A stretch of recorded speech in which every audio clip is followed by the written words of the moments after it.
नमस्कार दोस्तों। स्वागत है एक बार फिर से आप सभी लोगों का हमारे इस यूट्यूब चैनल पे। मैं हूं अंशुल त्रिपाठी और डेली करंट अफेयर्स के इस फ्रेश सेशन में आप सभी लोगों का एक बार फिर से स्वागत करता हूं। तो सभी लोग पहले तो बहुत अच्छे होंगे। पढ़ाई लिखाई सबकी बहुत अच्छी चल रही होगी। स्वास्थ्य का सभी लोग बहुत अच्छे से ध्यान रखे हुए होंगे, जैसे कि हमेशा मैं आप सभी लोगों से पूछता या फिर बताता रहता हूँ।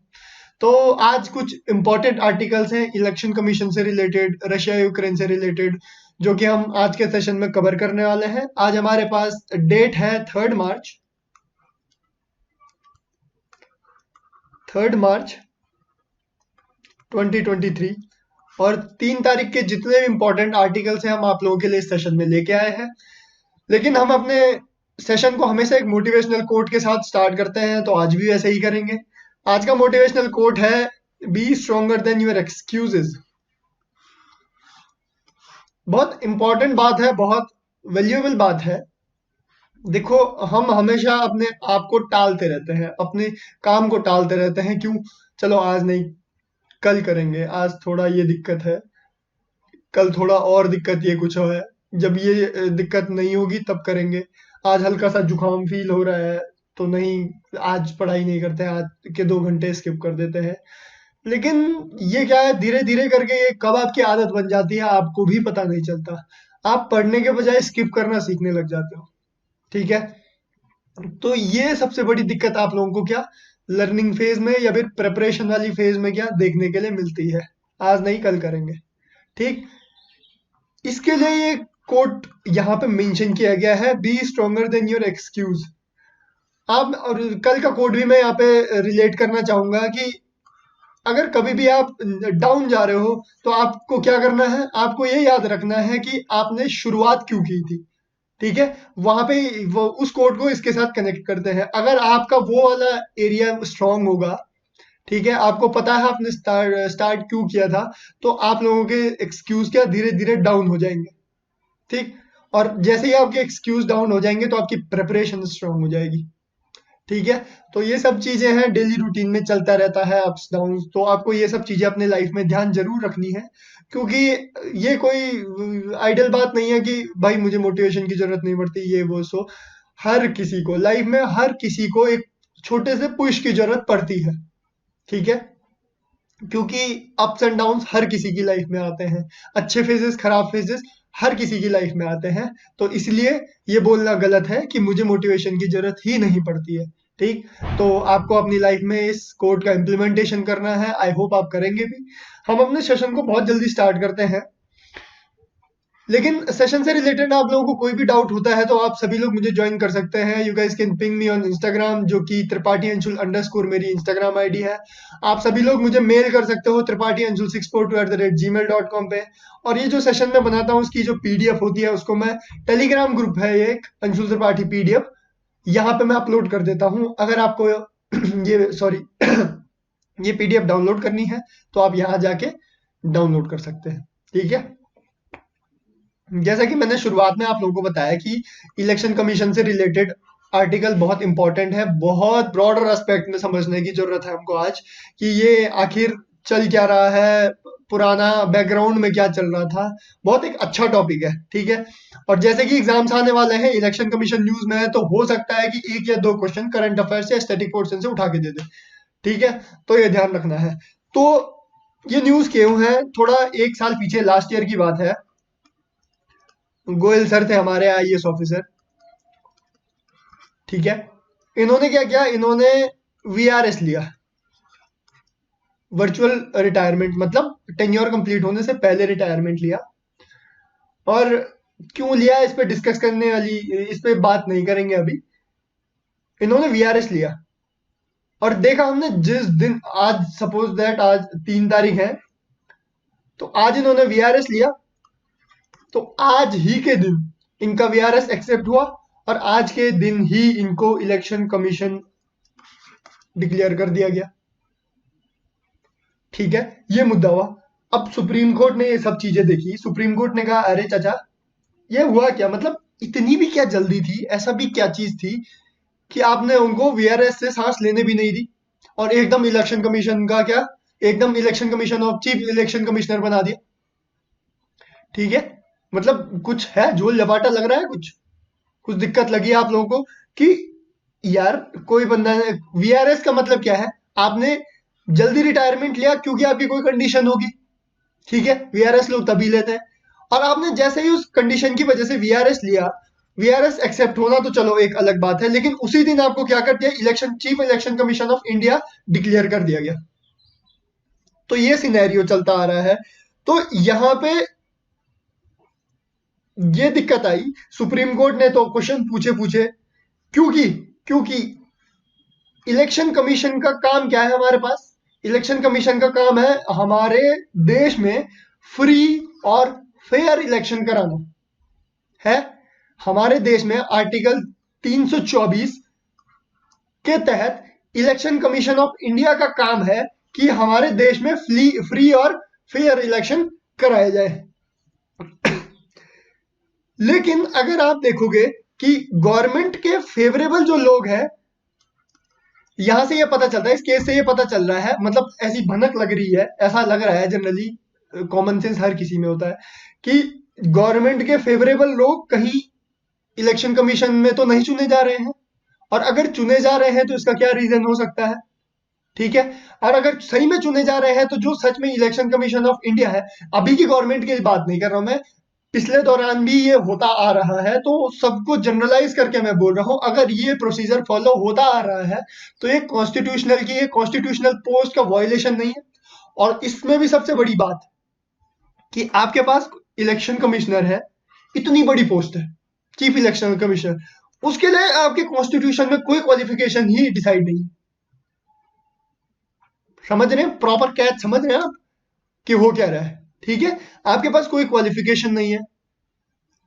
और एक स्टेप ऊपर जाके देखते हैं, अब क्या हुआ कि सुप्रीम कोर्ट ने कहा ये तो सही नहीं हुआ जी, मतलब ये सही नहीं हो रहा है, कुछ एक्शन लेते हैं। तो सुप्रीम कोर्ट ने क्या किया, एक बेंच बिठाई, कॉन्स्टिट्यूशनल बेंच बिठाई, और इस पे एक जजमेंट दिया, लैंडमार्क जजमेंट दिया है कि चीफ इलेक्शन कमिश्नर को जो अपॉइंट करते हैं, प्रेसिडेंट करते हैं, करेंगे, लेकिन करेंगे किसकी एडवाइस पे, एक कमेटी बनाई जाएगी, जिस कमेटी में प्राइम मिनिस्टर जी होंगे हमारे, जिसमें सीजेआई होंगे, चीफ जस्टिस ऑफ इंडिया होंगे, और तीसरा लीडर ऑफ ऑपोजिशन पार्टी ये होंगे।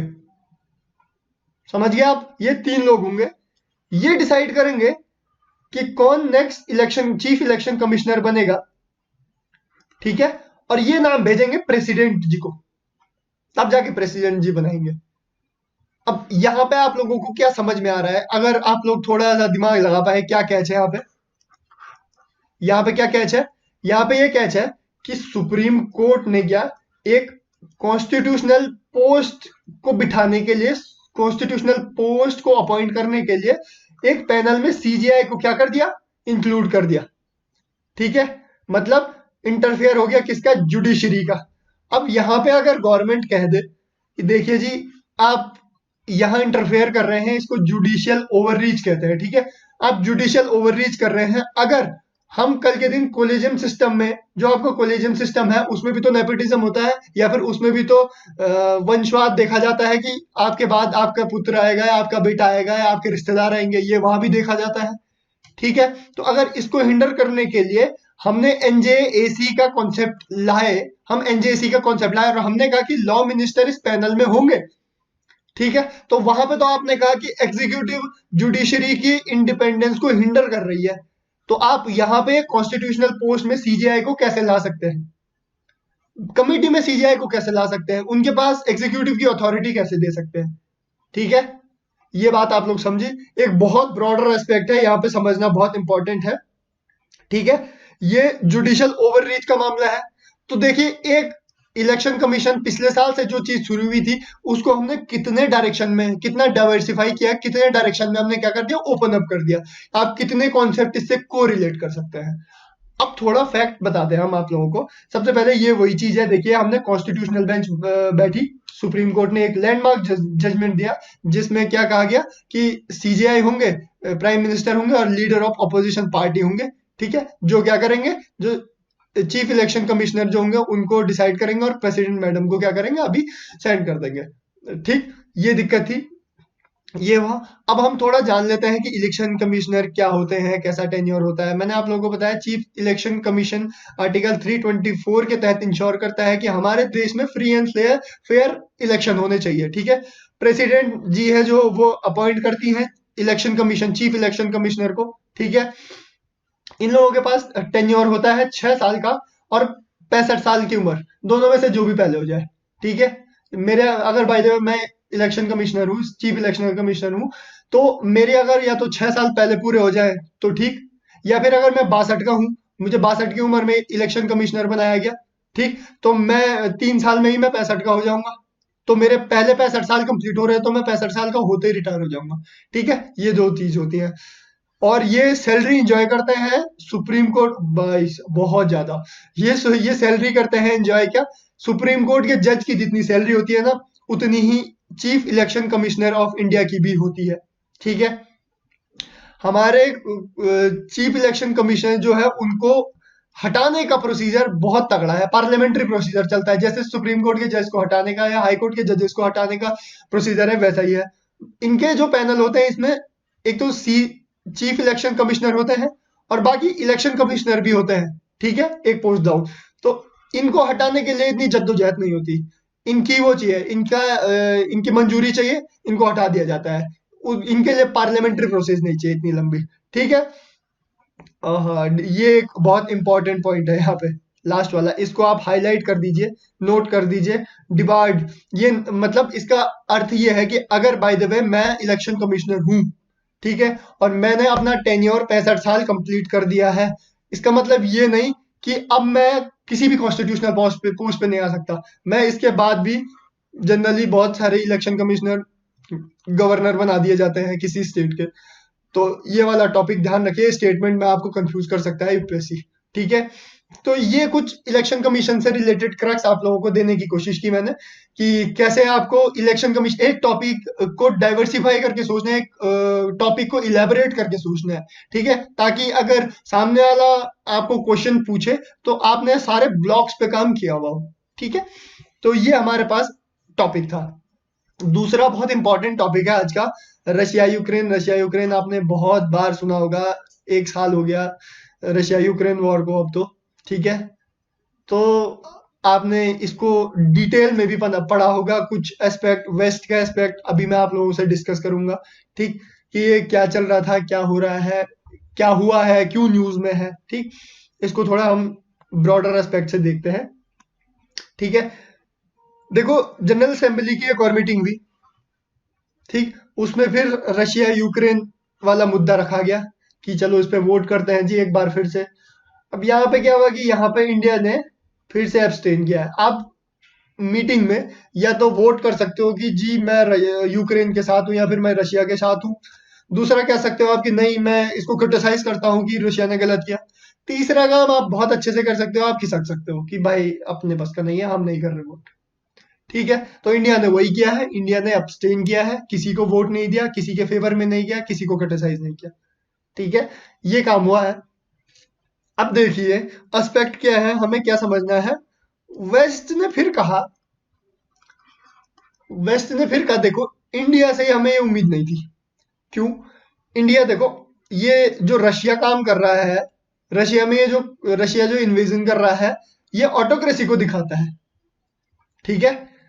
इंडिया क्योंकि डेमोक्रेसी का सबसे कॉम्प्लेक्स डेमोक्रेसी है, डेमोक्रेसी का एक बहुत बड़ा एक अच्छा एग्जांपल है, तो इंडिया को डेमोक्रेसी को सपोर्ट करना चाहिए। ये यूएस कह रहा है, यूएस ने कहा हम तो डेमोक्रेटिक कंट्री हैं जी, हम तो डेमोक्रेसी को आंख बंद करके सपोर्ट करते हैं। तो इंडिया इंडिया का खून क्यों नहीं खोल रहा है, इंडिया क्यों ऑटोक्रेसी को सपोर्ट कर रहा है। अब इंडिया ने कहा कि देखो भाई, हम आपको याद नहीं दिलाना चाहते कि आपने क्या क्या काम किए हुए हैं, ठीक है। आप अभी कह रहे हो कि आप डेमोक्रेसी को सपोर्ट करते हो, आप अपने हिसाब से डेमोक्रेसी की जो डेफिनेशन है उसको डिस्क्राइब करते हो, जब आपको जरूरत होती है तब आप चेंज कर देते हो, तो आप तो बात करो मत। तो इसीलिए इंडिया ने कहा कि देखो हम अब्सटेन कर रहे हैं अभी, लेकिन हम क्या, ह्यूमैनिटी को सपोर्ट करते हैं। हमेशा से इंडिया का यही एक्शन रहा है कि हम ह्यूमैनिटी को वो करते हैं, क्या, सपोर्ट करते हैं। इंडिया देखो क्या है, इंडिया थोड़ा रशिया पे डिपेंड है भी, इंडिया वेस्ट पे भी डिपेंड है, और इवन वेस्ट भी इंडिया पर डिपेंड है। पहले वेस्ट इंडिया पे कैसे डिपेंड है मैं बताता हूँ। वेस्ट से बात है अभी यूएसए से, ठीक है।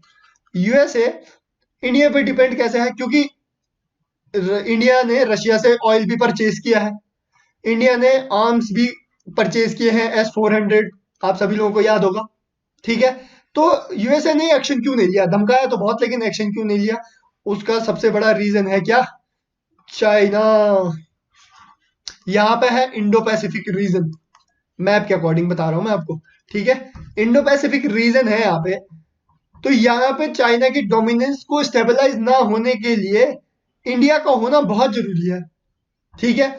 और वेस्ट तो यहाँ कंट्रोल कर नहीं सकता, तो वेस्ट इंडिया का सपोर्ट कर रहा है कि कम से कम इंडो पैसिफिक जो रीजन है वहां पे चाइना क्या डोमिनेट ना करे। इस वजह से क्या वेस्ट इंडिया को कुछ नहीं कह सकता। इंडिया कैसे डिपेंड है, इंडिया देखो आर्म्स लेता है, पेट्रोलियम प्रोडक्ट्स ले रहा है रशिया से, ठीक है। और यूएसए पे कंप्लीटली विश्वास करना बहुत मुश्किल है, ये तो हिस्ट्री इतिहास गवाह है, ठीक। रशिया ने तो इंडिया की हमेशा लगभग हेल्प की ही है, ठीक। रशिया भी नहीं चाहता कि हम ज्यादा देर तक ऐसी क्योंकि रशिया भी इंडिया पे डिपेंड है, क्योंकि रशिया चाइना को अपना एक मात्र सहारा नहीं बनाना चाहता, क्योंकि अगर ये सारा सामान यहाँ बेचेंगे तो चाइना स्ट्रांग हो जाएगा, चाइना स्ट्रांग हो जाएगा तो फिर यहाँ पे एशियन रीजन में हेजिमनी रशिया की हिंडर हो सकती है, इंडिया को दिक्कत हो सकती है। तो इसीलिए यहाँ पे इंडिया रशिया का जो सामंजस्य है वो बना हुआ है, ठीक है। ये चीज आप लोगों ने ध्यान में रखी। और सबसे इंपॉर्टेंट पार्ट कि मैंने आप लोगों को बताया कि यूएसए इंडिया पे एक्शन क्यों नहीं ले सक रहा, क्यों नहीं ले पा रहा, क्योंकि मैंने आपको बताया साउथ पैसिफिक रीजन जो है वहां पे इंडिया ही जो है जो एकमात्र चाइना को कंट्रोल किए हुए है। अगर बाय द वे यहाँ इंडिया पे सैंक्शंस लग जाते हैं तो इंडिया वेस्ट का सपोर्ट क्यों करेगा, और यहाँ चाइना क्या हो जाएगा, एक्टिव हो जाएगा, तो वेस्ट की हेजेमनी पे क्या है, हिंडर होने के चांसेस हैं। तो ये ओवरऑल में ये क्रक्स जो है आप लोगों के पास क्या चल रहा है, चल रहा है आपस में एक दूसरे पे क्या है डिपेंड है। और दूसरा इंडिया वेस्ट पे भी डिपेंड है। इंडिया वेस्ट पे क्यों डिपेंड है, सेम चीज आर्म्स के लिए, क्योंकि यहां से चाइना को भी तो काउंटर करना है, चाइना सिर्फ वेस्ट का अगेंस्ट थोड़ना है, इंडिया को भी तो दिक्कत है चाइना से। तो इस वजह से वेस्ट और इंडिया का कोलेबोरेशन भी क्या है, बहुत इंपॉर्टेंट है। ये ओवरऑल रशिया यूक्रेन जो चीज चल रही है, जो सिनेरियो चल रहा है, उसका एक ओवरऑल क्रक्स है, जिसमें देखिए 23 फरवरी 2023 को क्या हो गई है, एनिवर्सरी कंप्लीट हो गई है रशिया के यूक्रेन पे इन्वेजन की, ठीक है। तो ये वही सब कुछ डिटेल है नाटो से रिलेटेड।